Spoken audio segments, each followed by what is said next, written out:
বরফ, minus temperature আছে এখন। তো এখান থেকে অবশ্যই বেরোবো আমরা একটু পরে। তো সুরজিতের দড়ি ছিঁড়ে গেছে, সেই জন্য বাইকগুলো দেখো। ও ভাই কি হার্ড, ওকে দেখছো ধরে ধরে নামাতে হচ্ছে আমাদেরকে। তো বাইকে গেছি না, দেখছো ভাই অসম। চল চল চল চল চল আচ্ছা সে।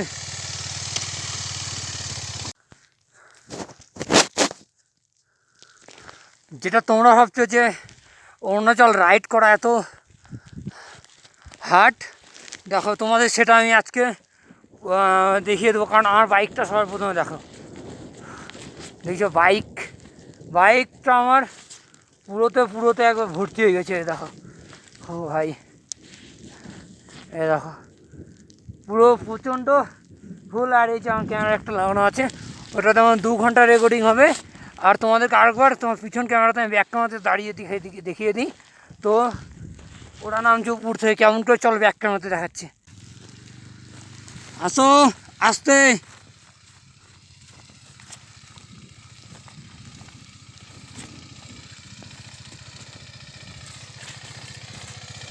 চলো চলো চলো চলো।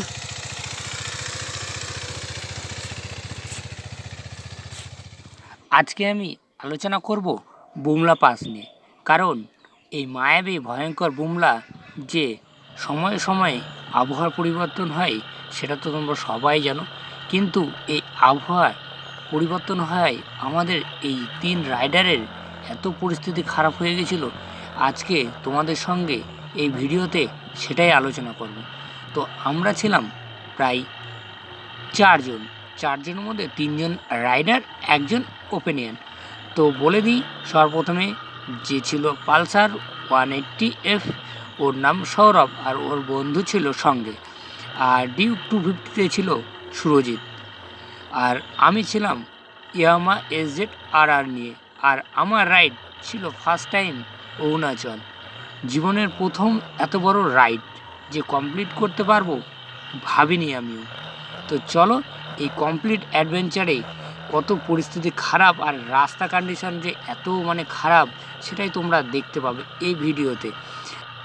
তো বুমলা আমরা যখন রিটার্ন ব্যাক করি তখনকার এত স্নো ছিল, এত স্নো পড়ছিল, ঘন্টাখানেকের মধ্যে পুরো রাস্তাটা পুরো চাদরে মুড়ো একদম সাদা হয়ে গেছে।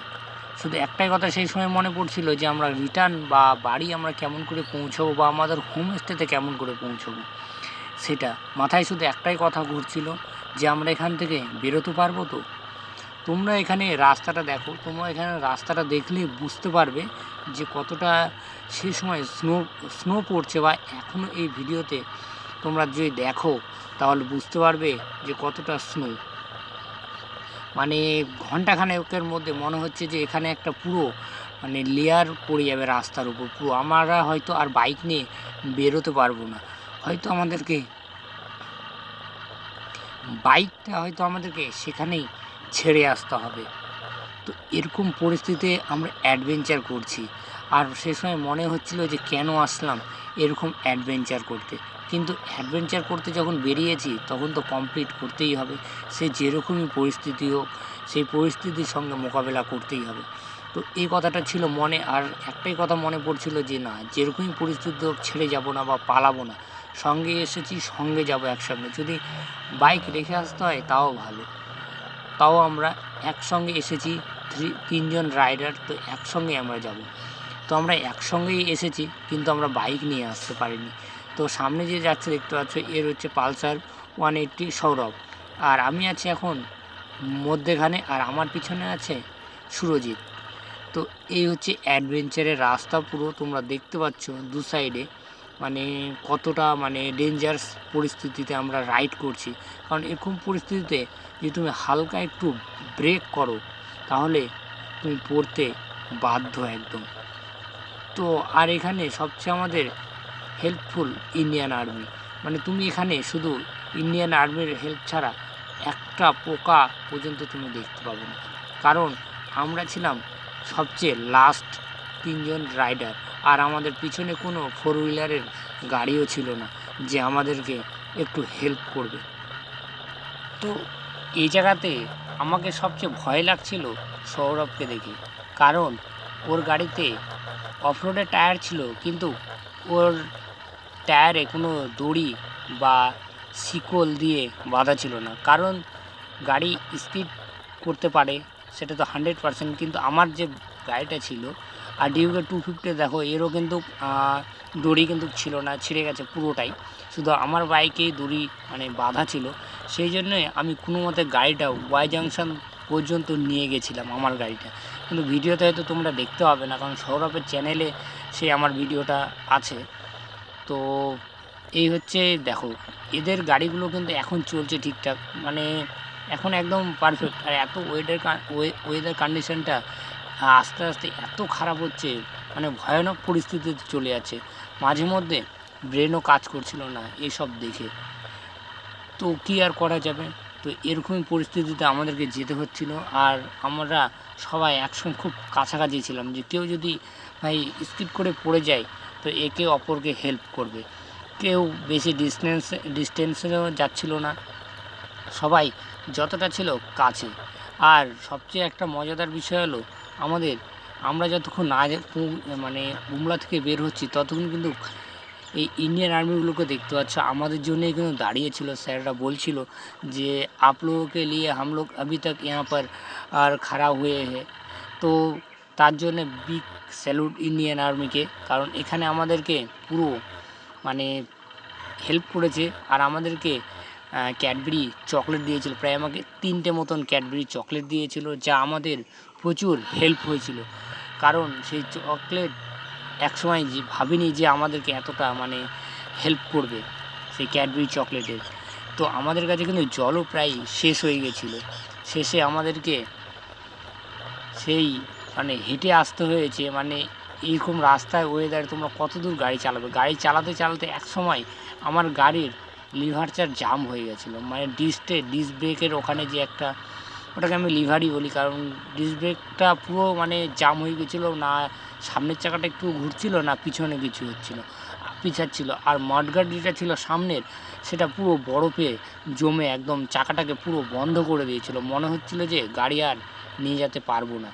তাও কি করব, কোনো মতে টুল বক্সটা বের করে যত জায়গায় বরফ জমেছিল সব জায়গাতেই মানে মেরে সব জায়গায় বরফ ছুটিয়ে দিয়ে আবার কিছুটা কোনো মতে চালিয়ে রাস্তা করে, পা দিয়ে রাস্তা করে আমার বাইকটাকে Y-Junction-এ নিয়ে এসেছি। কি করব, আর মন চাইছিল না যে আমার বাইকটাকে রেখে আসি, কিন্তু পরিস্থিতির সামনে তুমিও লাচার, কিছু করতে পারবে না। পরিস্থিতিতে তোমাকে সেই জায়গায় সেরকম পরিস্থিতিতে মানিয়ে নিতেই হবে। তো সেই জায়গাতে গাড়ি রেখে আমাদেরকে আসতে হয়েছিল। আর আমাদেরকে প্রচুর হেল্প করছে ইন্ডিয়ান আর্মির। Y-Junction পর্যন্ত আমরা গিয়েছিলাম কারণ গাড়ি নিয়ে।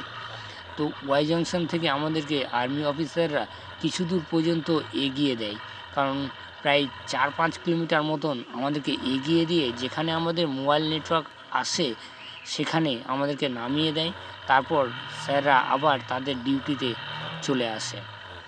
তো সেখান থেকে আমাদের হোমস্টেতে ফোন করা হয়।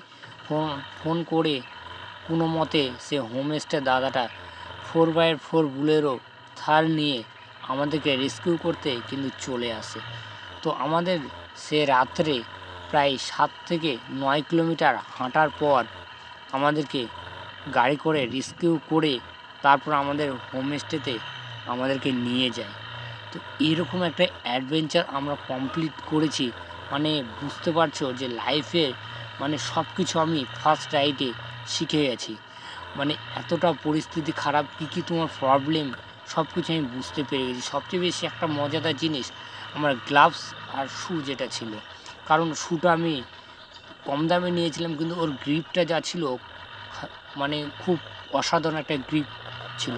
জুতোটা কম দামি কিন্তু মানছি গ্রিপ খুব সুন্দর ছিল। আর গ্লাভস আমি নিয়ে গেছিলাম, তো গ্লাভসটা আমি তোমাদেরকে ভিডিওতে হয়তো দেখিয়ে দেবো, কারণ গ্লাভসটা ছিল আমার 3 থেকে 400 টাকা দামের গ্লাভস, একদম কম দামে, প্রচুর কাজে দিয়েছিল। মানে বরফ এত পড়ছিল, মানে হাত আর পা ঠান্ডা হতে দেয়নি। সেই জন্য পুরো রাস্তাটা আমি কিন্তু হেঁটে আসতে পেরেছি 7 থেকে 9 কিলোমিটার। এরকম একটা অ্যাডভেঞ্চার করে এখনও মনে হয় যে যে একটা অ্যাডভেঞ্চার কমপ্লিট করতে পেরেছি। আর একটা তোমাদের কথা বলি, তো আমরা যেদিনকে আর কি বুমলাটা কমপ্লিট করে যখন আমরা হোমস্টেতে পৌঁছাই, পরের দিন সকালে আমরা জানতে পারি যে পুরো তাওয়াংয়ে মানে 3টে রাইডার কালকে গিয়েছিল আর মানে আসতে পারেনি, মানে এত বরফ পড়েছিল। তো পুরো তাওয়াংয়ে মানে সবাই প্রায় নিউজটা জেনেই গেছিলো যে 3টে রাইডার গেছিলো কালকে, আসতে পারেনি। তারপর থেকে 2 দিন বুমলা বন্ধ ছিল, কারণ এত ওয়েদার খারাপ ছিল। এরকম ওয়েদার খারাপের সিচুয়েশনের জন্য বুমলা বন্ধ ছিল। আর তোমাদের একটা কথা বলি, যে রাস্তা রুটটা দেখছো, এটা আমরা দেখে আসলাম ল্যান্ডস্লাইডগুলো, কারণ অনেক হেল্পফুল হয়েছিল যে রাস্তা দু সাইডে যতগুলো ল্যান্ডস্লাইড ছিল, সেই ল্যান্ডস্লাইডগুলো থাকে আমাদের খুবই হেল্প হয়েছিল। কারণ আমাদের গাড়িগুলো অনেক ক্ষেত্রে রাস্তা থেকে নেমে যাচ্ছিলো, সেই জন্যে সেই ল্যান্ডস্লাইড দেখে কিন্তু আমরা আসছিলাম। আরও তোমাদের সঙ্গে আরেকটা কথা শেয়ার করি, তোমরা যদি এরকম পরিস্থিতিতে পড়ো তাহলে কখনও একা ডিসিশন নিও না, কারণ তোমরা যদি পুরো টিম থাকো তো একটা টিম মেম্বার হয়ে পুরো ডিসিশানটা নিও, কারণ যেটা আমার সঙ্গে হয়েছিল। কারণ একা ডিসিশান নিলে তুমি এইসব জায়গাতে প্রচণ্ড প্রবলেমে কিন্তু পড়ে যাবে। তো তোমাদেরকে বলবো, যা ডিসিশান নেবে তোমরা পুরো টিম মেম্বার মিলে একসঙ্গে কিন্তু ডিসিশান নেবে যে তোমাদের কি করা দরকার। তো এই ছিল আজকের পুরো আমার হিস্ট্রিটা বুমলা পাসের তোমাদের সঙ্গে আলোচনা করলাম। আর তোমরা দেখো, একটা কথা ভাবো, এরকম সিচুয়েশনে যারা হেরে গিয়ে জিতে যায় তাদেরকেই বাজিগার বলে, যেটা আমরা এই বুমলা পাসের অ্যাডভেঞ্চারে শিখেছি। তো ভিডিওটা আর বেশি বড় করলাম না, কারণ অনেক বড় একটা ভিডিও হয়ে গেছে। তো ভিডিওটা যদি ভালো লাগে তাহলে একটু তোমরা সাপোর্ট করে দিও। আরও নেক্সট ভিডিওতে ভালো ভালো তোমাদের অ্যাডভেঞ্চারের ভিডিও আসতে চলেছে। ততক্ষণ তোমরা সবাই ভালো থাকো।